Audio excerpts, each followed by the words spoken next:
Vous avez pas oublié ça, les gars. Même si ça fait 2 mois que je suis parti, vous avez pas oublié ça, les gars. Ça, les gars. Ça. C'est la route vers WrestleMania. Vous croyez que j'allais pas être là avec des thèmes songs de WrestleMania et des rimes en A? Bienvenue sur un nouveau MK.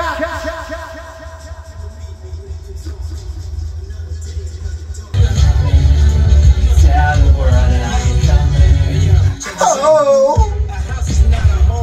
Bienvenue sur la chaîne d'Arène Catch. Bienvenue sur du catch. Bienvenue sur la route to WrestleMania à la fin bientôt. Bienvenue pour un Every Catch. Et quelle manière meilleure de commencer un Every Catch qu'avec des classiques theme songs de WrestleMania. Vous savez que je suis fan des theme songs, je suis fan de la musique. Et pour moi la musique a une très grande importance dans le catch et surtout à WrestleMania.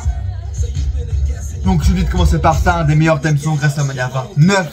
11 ans plus tard, The Rock est à WrestleMania 40 et va catcher. Est-ce que juste pour ça, ça ne mérite pas, hein? Ça! Quel plaisir! On peut voir que j'ai commencé d'ailleurs mes vidéos pronostics avec WrestleMania 29, au cas où. Voilà, je suis pas un nouveau dans le game. Et le décor a quand même évolué, hein. J'avais imprimé à l'époque, tard l'époque, j'imprimais les matchs, j'ai fixé sur les murs, avec la pâte à fixe. Je sais pas combien de temps ça va durer, je vous ai écouté sur Instagram, vous voulez un truc de dynamique, pas plus de 20 minutes, il n'y a pas de problème. Je vais essayer de faire pas plus de 20 minutes pour moi, parce que aussi c'est plus digeste au montage. Et je vais essayer de faire quelque chose de bien lent, bien sans montage, bien chiant. Voilà, parce que j'aime bien être face aux autres en fait, me prendre face en parlant de montage. C'est comme ça que j'ai été tout ce week-end. Vous savez pourquoi? Parce qu'il y a une vidéo qui devait sortir là, cette semaine.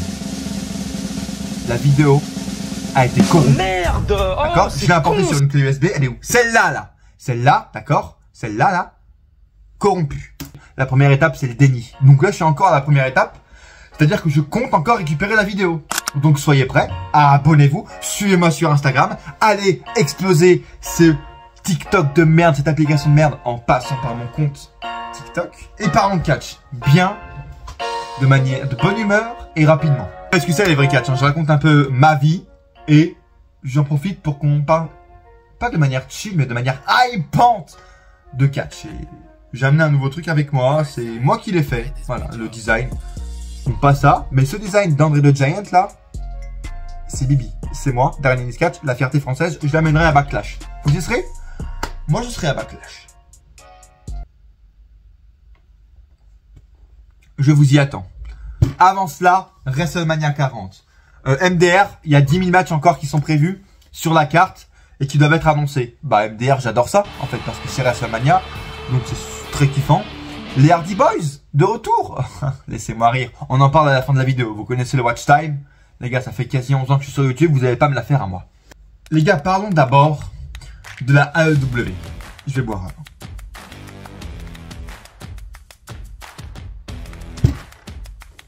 Bah, ça a quel plaisir aussi, en fait. Beaucoup de gens, dernièrement, ont critiqué la AEW.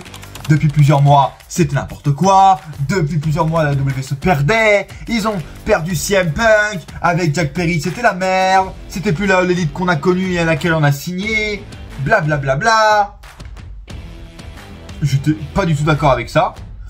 Il y avait peut-être un downgrade ces dernières semaines, ces derniers mois au niveau des matchs, peut-être au niveau de la logique. Et peut-être au niveau de... On fait un pay-per-view différemment, on fait comme WWE, on fait un pay-per-view.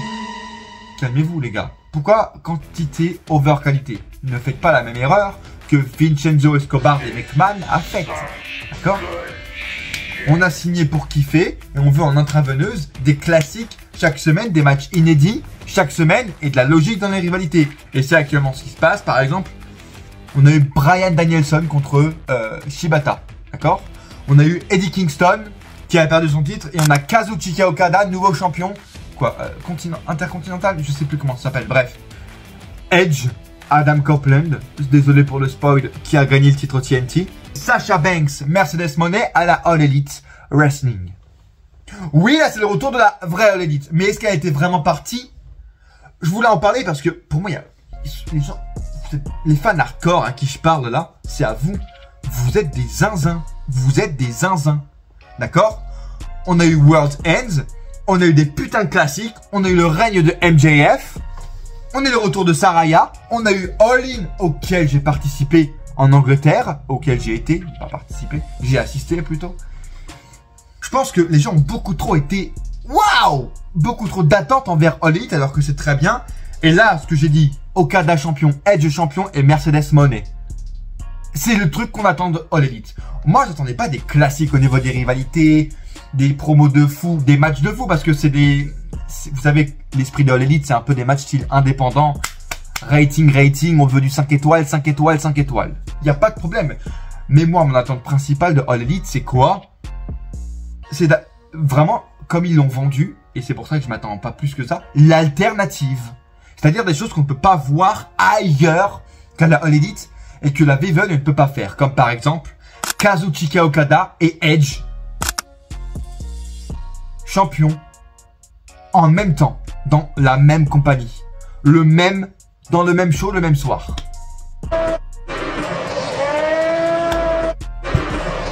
Ce sont des choses comme cela que j'attends. Et on les a. Et on les a toujours eu. Donc calmez-vous. La All Elite est très bien. La All Elite n'est pas en déficit financier. Elle se porte très bien. Vous inquiétez pas. Le papa Tony Khan, le padre, c'est Vincenzo Escobar des McMahon. On va se le dire honnêtement. Donc on n'a vraiment pas peur pour ça. D'accord? Détendez-vous à ce stade. En plus là, j'ai même pas envie de m'énerver. On est à 3 semaines de WrestleMania. Je veux pas créer d'embrouille. Venez, on profite du catch. Venez, on profite des menus entrée, plat, dessert qu'on nous sert et du poulet qu'on a en ce moment. Juste ça. Mercedes Moné, qu'est-ce que j'en pense à la All Elite? C'est une très bonne chose. Apparemment, la All Elite a offert un plus gros contrat financier que WWE. Natif du catch. Et je trouve que c'est juste bon pour le catch et en spécialité, en détail, pour le catch féminin, les gars. Parce qu'apparemment, elle a dépassé les Ronda Rousey, Charlotte Flair. Elle est actuellement la catcheuse la mieux payée du catch féminin, en fait, tout simplement. Et je trouve ça beau parce que Sasha Banks, pardon, hein, je l'ai adoré. On va pas se le cacher, je l'ai adoré en 2015, 2016, 2017, c'était une de mes faves. Mais ça n'a jamais été non plus... On se rappelle de tous les botches qu'elle a, les Tope Suicida qu'elle rate, les backstabbers qu'elle botche. Elle était plus dans la team Nia Jax que dans la team Charlotte Flair. Hein. Détendez-vous, d'accord? Sasha Banks, c'était team Nia Jax forever. Ok? Elle a réussi à réussir dans le catch, c'est-à-dire à se vendre financièrement parlant, parce que le catch est un business, je vous le rappelle. Il catch d'abord pour l'argent. Oh, c'est con ça! Passion. Mais vous vivez comment, d'accord? Ils mangent comment après, d'accord? Ils se vendent comment auprès des autres compagnies et auprès des bookers et auprès de... Hey, Triple H, j'ai envie de faire le main event de WrestleMania. Ah, d'accord, Maros, mais d'abord, vends-toi. Bayley. Et elle a réussi, et maintenant elle est dans le main event, je l'espère, de WrestleMania 40. Ça, c'est autre chose. Je sais pas votre avis en ce moment sur la All Elite. Moi, je la regarde pas chaque semaine. Mais je trouve que c'est actuellement du très bon travail. Ils construisent beaucoup de stars. On l'a vu avec Swerve Strickland, Tony Storm, Mercedes Moné, une future star, Kazuchika Okada. Voilà, parce qu'il y avait aussi le fait qu'ils traitent mal les nouvelles superstars, etc. Mais le truc des publics, etc. Oui, peut-être que la All Elite ne fait pas salle comble et sold out tous les week-ends, Mais c'est normal, c'est une alternative en fait. Et on est à l'heure des réseaux sociaux.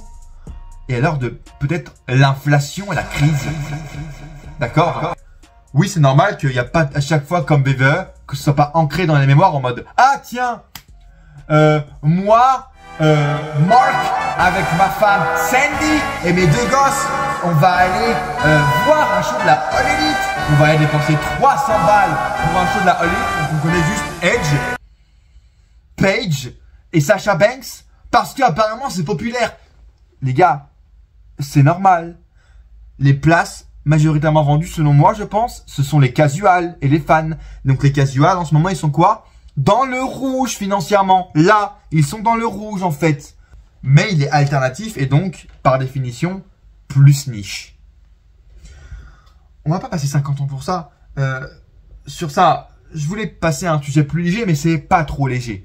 Bray Wyatt, Wyndham Rotunda, d'accord? Je vais pas en parler longtemps parce qu'il y a très vite les larmes, l'émotion qui va arriver. Vous le savez, il est toujours ici et il sera toujours présent sur la chaîne et dans le décor, Wyndham Rotunda, Bray Wyatt ne disparaîtra jamais de ce décor, vous le savez très bien. On a appris dernièrement que le 1er avril, la semaine, la WrestleMania Week, je pense que c'est la meilleure semaine pour vendre des choses sur le 4. C'est la semaine. Ah, j'en remets une de musique, je n'ai rien à foutre. Abonnez-vous, c'est Darren et Niskatch, DJ et Niskatch, d'accord? Notez cet outfit sur 10. Chemise, survêt mon pote.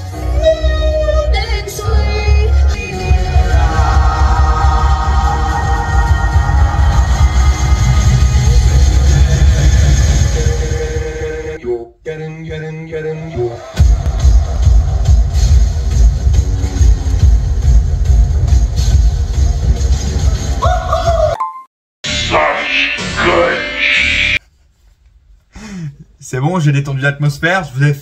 Abonnez-vous. Bray Wyatt, de bonne humeur. J'espère que j'y suis arrivé.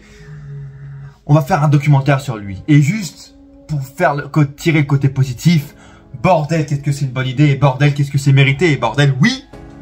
Merci, enfin, j'ai envie de dire, parce que on a tellement de choses à raconter sur Bray Wyatt en tant que fan. Alors vous imaginez tous les proches, les bookers, Triple H et l'Undertaker, parce que pour en savoir plus sur ce documentaire, les gars, l'Undertaker sera la voix off, la narration de ce documentaire. On peut s'arrêter là.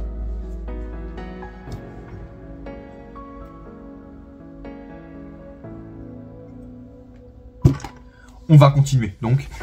Il y aura Bo Dallas, il y aura des révélations exclusives de Superstar, sa sœur, Bray Wyatt, Jojo Offerman, que je suis beaucoup sur Instagram et à chaque fois qui partage, et ça me fend le cœur, bien sûr. Tout ce manque par rapport à Wyndham Rotunda, à ses enfants. Donc je suis très content qu'en fait il y ait une plateforme comme ça pour s'exprimer, ne serait-ce que les proches, et pour faire connaître à ceux qui connaisseraient même pas trop Bray Wyatt, qui est Wyndham Rotunda et comment il a créé Bray Wyatt. Comment il a créé ça, on aura des images exclusives. Et bordel, on a besoin de ça. C'est la WrestleMania Week, c'est la semaine où on doit le plus parler de catch. Viens, on parle encore plus de bon catch.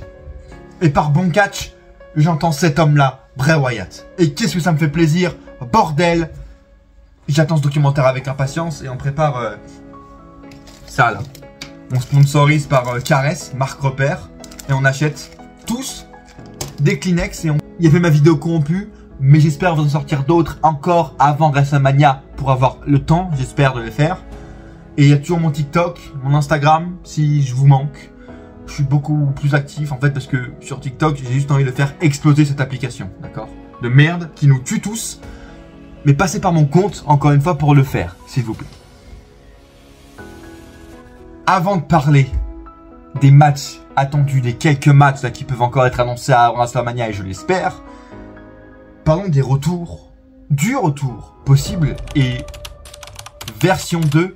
Venez, on refait ça, on prend les mêmes et on recommence. J'ai entendu la rumeur, elle était si folle et je suis un si grand fan que je suis tombé dans le panneau et que maintenant j'y crois. Les Hardy Boys, alors Matt Hardy était à Monday Night Raw ce lundi, à l'heure où je vous parle, le 21 mars. Et bordel de cul, beaucoup de rumeurs se sont lancées et on voit, de par ça, l'utilisation des Hardy Boys de la All Elite qui est un peu catastrophique. Des choses comme ça sur lesquelles les fans ont tapé et je peux le comprendre, mais bref. Les gars faisaient Rampage, donc en gros pour vous dire ils faisaient Main Event en soi toutes les semaines et ils perdaient. On parle de Jeff et Matt Hardy. Jeff est parti parce que il voulait un meilleur traitement. Hein, on se rappelle du départ de Jeff Hardy de la WWE. Il est parti en plein event par le public sans finir le match. Parce qu'il allait encore perdre. Voilà dans quoi il est mené aujourd'hui. Et donc, le retour des Hardy Boys et une négociation de fin de contrat, actuellement vu qu'ils ne sont dans aucune storyline, serait totalement plausible. Et j'ouvre les yeux comme ça, j'ouvre les yeux, j'ouvre comme ça l'œil, et je fais le retour à nouveau d'inspecteur Gadget. Vous n'avez pas oublié, moi non plus. Il est ici pour détecter et faire le détective et l'inspecteur sur tous les petits détails. En fait, Inspecteur Gadget, c'est un spoiler en lui-même. Donc, allez. Et moi, ce qui m'a annoncé avant de faire la vidéo, c'est quoi? Les indices, un mauvais booking, une mauvaise utilisation. D'accord? Ils nous ont déjà menti dernièrement. On l'a vu à WrestleMania 33. Je l'ai vécu comme un heel turn. Là, ici encore. D'accord? Troisième raison.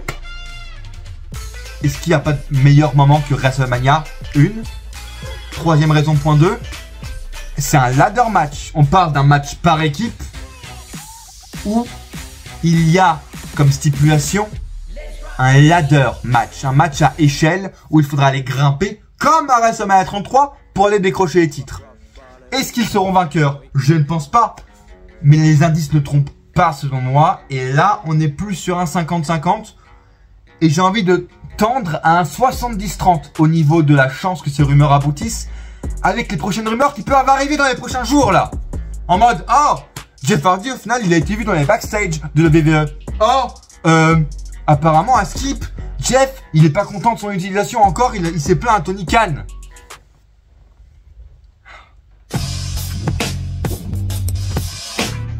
Je suis en train de boire de la hype, hein. Vous savez, mon essence là c'est la hype. Donc plus je bois, plus je vais y croire. Donc là on est déjà passé à 60-40 au niveau des chances. Bref, et j'ai vu un design de Black Mass Design, les gars, notre fierté française, qui a vu aussi les Dudley Boys dans ce match à introduire, parce qu'ils ont un peu teasé, pour hyper, pour vendre tout simplement WrestleMania, parce que c'est des bons, c'est des légendes, ils ont une fanbase et une envergure sur les réseaux qui fait que. Mais imaginons juste un spot, en mode rappel à WrestleMania 33 et rappel au classique WrestleMania 16, t'as les Dudley Boys et les Hardy Boys dans le match. Juste comme ça.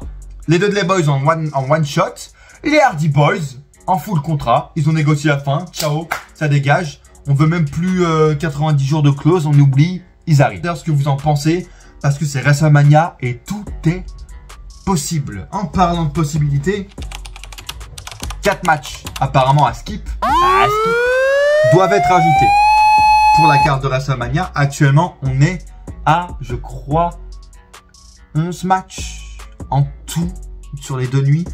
Et je vais vous le dire, c'est moi qui le dis. Hein. Mon Darren de 2019 se trancherait les veines à l'idée de dire ça. Mais je trouve qu'il n'y a pas assez de matchs pour WrestleMania. Ça doit péter des culs. Il doit y avoir des matchs inédits. On doit pas s'ennuyer. Et pardon, mais je sais que c'est WrestleMania, mais c'est pas Wrestle Kingdom. C'est pas New Japan Pro Wrestling. Il y a WWE dans le nom WWE. Donc il faut des matchs de divertissement, des matchs de peace, des matchs de transition.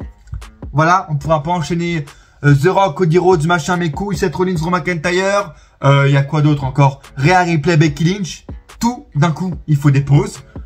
Donc des interventions, des choses comme ça. Rumeur, j'ai vu une rumeur, Andrade Cien Almas, qui n'a actuellement rien pour WrestleMania. Ce qui est une honte, sachant qu'il est arrivé pour le Royal Rumble face à Dominic Mysterio. Oui, ça permet de montrer Andrade, qui est son premier WrestleMania, je crois, en plus de sa carrière. Et voilà un petit match de 12 minutes, ça fait plaisir. Un gros heel comme Dominic qui va savoir travailler la foule et comme il faut voilà, après qu'il y ait eu un gros match ou quoi. C'est magnifique. Et pour moi, c'est ça qu'il faut. Et c'est pour ça que je dis qu'il n'y a pas assez de matchs. Et parce que aussi, c'est WrestleMania. Donc là, beaucoup de gens, pas tous, mais pour moi, il y a encore beaucoup de gens qui méritent WrestleMania et qui ne sont pas annoncés. Genre Jade Cargill. Les femmes, je crois que c'est aberrant. Elles sont très bien bookées, mais il y a 2 matchs actuellement. T'as Jade Cargill, t'as Bianca Belair, t'as Liv Morgan, t'as Nia Jax qui on peut dire ce qu'on veut. Elle a beaucoup de storylines, donc elle fait beaucoup parler d'elle actuellement. On se retrouve le lendemain, juste pour 2 minutes. Posez pas de questions. Simplement faites des Battle Royale avec des utilités, des pertinences cette fois dans le kick-off, histoire de nous mettre heureux nous et de mettre heureux les spectateurs, de rendre heureux les spectateurs qui attendent des matchs, des catcheurs et des catcheuses qu'on voit juste à l'écran, juste pendant 5-10 minutes, histoire qu'ils soient un peu sur la carte et qu'ils aient un peu de visibilité. Les mid-carders du masculin, les mid-cardeuses féminines, voilà, histoire qu'on ait les meufs qui ont travaillé toute l'année un peu dans une sorte d'utilité et une pertinence, je sais pas, qui se battent pour un match au titre, quelque chose comme ça, au repost ou au prochain PPV. Parce qu'on va garder notre bataille royale en l'honneur d'André le Géant. Pour nous, pour Backlash, d'accord? Moi, comment vous voyez la nuit 1 et la nuit 2 de WrestleMania. Comment vous bookerez cela? Combien de matchs voyez-vous au total? Moi, je vous dis, j'en vois un minimum 7 par soirée. Voilà, en 13 ou 14. Ce qui pour moi serait honnête pour 2 nuits et pour WrestleMania, le 40e. Point. Abonnez-vous à cette chaîne YouTube, vous inquiétez pas, c'est pas parce que mes vidéos sont corrompues qu'il n'y en aura plus. Corruption, pas corruption, je m'en bats les couilles. Je serai quand même sur YouTube, on veut m'interdire. Mais André le Géant est là avec moi. L'inspecteur Gadget a un contrat désormais, il est sur cette chaîne YouTube comme Hulk Hogan. Et on est là, on est tous ensemble. Cette communauté, aussi petite soit-elle, elle fera du bruit quand il le faut. Et elle fera du bruit au moment le plus opportun. J'espère par exemple pour Backlash que vous serez au rendez-vous. Et à coup sûr, on se retrouve dans une prochaine vidéo.